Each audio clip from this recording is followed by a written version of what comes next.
All All right, right, tight end. you ready? Go tight end. Sam Laporta, Kelsey, McBride, and Kittle are all above that 5,500 range.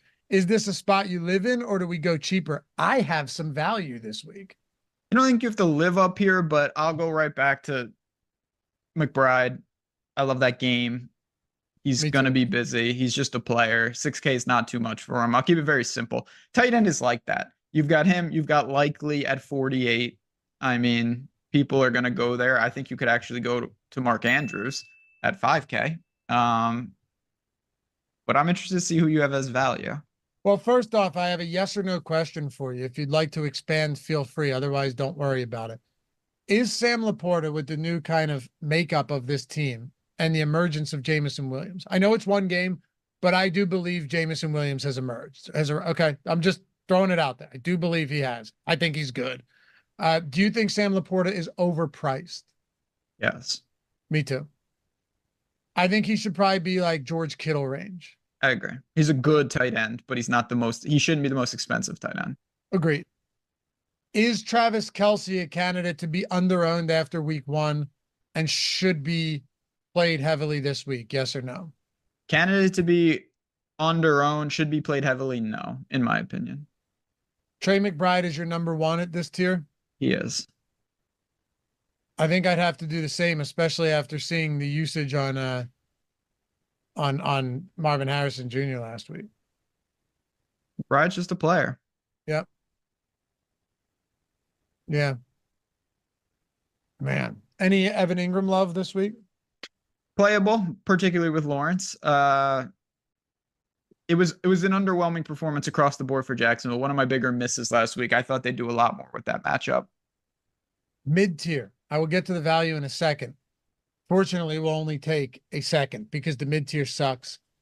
There are going to be people that chase Isaiah Likely this week. I can't do it. It's twofold. One, I don't think they have to throw nearly as much and from behind. I love Isaiah Likely. I think Isaiah Likely's very good. Very good. This wasn't a one-time thing. Anyone who's followed him, particularly when Andrews was out, knows that he's good. He has the pedigree. But I'm also not convinced that Mark Andrews is just going to be terrible forever. You know, they had to bring him in a lot. Now that I think about this, though, against this Vegas pass rush, because that's their biggest strength on defense is the pass rush, hands down. You know, are you just going to see more? Because yeah, I'm again, this is the first look. We're laying the foundation, and I'm thinking of things as we go. That biggest weakness for Baltimore is that offensive line. So maybe I'm just more out on Henry and more out on Andrews as I think this through. Yeah, it's not a range that I really want to make some big decisions. I'll probably punt it in the sense just let the Sims do their work because I don't think Andrews is on a macro level like completely washed, but I don't think he automatically bounces back either. I have some interest. I'm open-minded to it, but I'll keep it pretty even keeled for the time being. So then who would your mid-range guy be? So mid-range, I mean, there like is no mid-range. I would You go to can the go other down side of the to game. you can go down to like 3,500 if you want. I'll go to Bowers. Okay. It's I'm just gonna go good. Kate. I'm gonna go Kate Otten at 3,600. Okay. He wasn't good last week, but it's a matchup in a game with a 51.5 point total. Kate Otten was on the field for 90% almost of the time, so could be worse. You had a couple spots where you hit Kate Otten last year and it worked out. Yeah, he's just when you're an attachment to a prolific touchdown equity offense, tight end's a huge variance position, and that's because of the touchdowns. Are you playing Schoonmaker? It depends. It depends if he gets the start. If that's the case, then I'd be fine with it. By the way, Kate Otten ran 30 routes last week. That was higher than Mike Evans and Chris Godwin.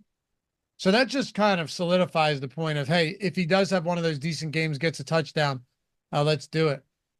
I don't know. You know who I was actually looking at? And I have Schoonmaker on there as an option as well. What about Kobe Parkinson? So he was doing some things last week a little bit when I was checking in on that game. He had all of the snaps essentially for the Rams.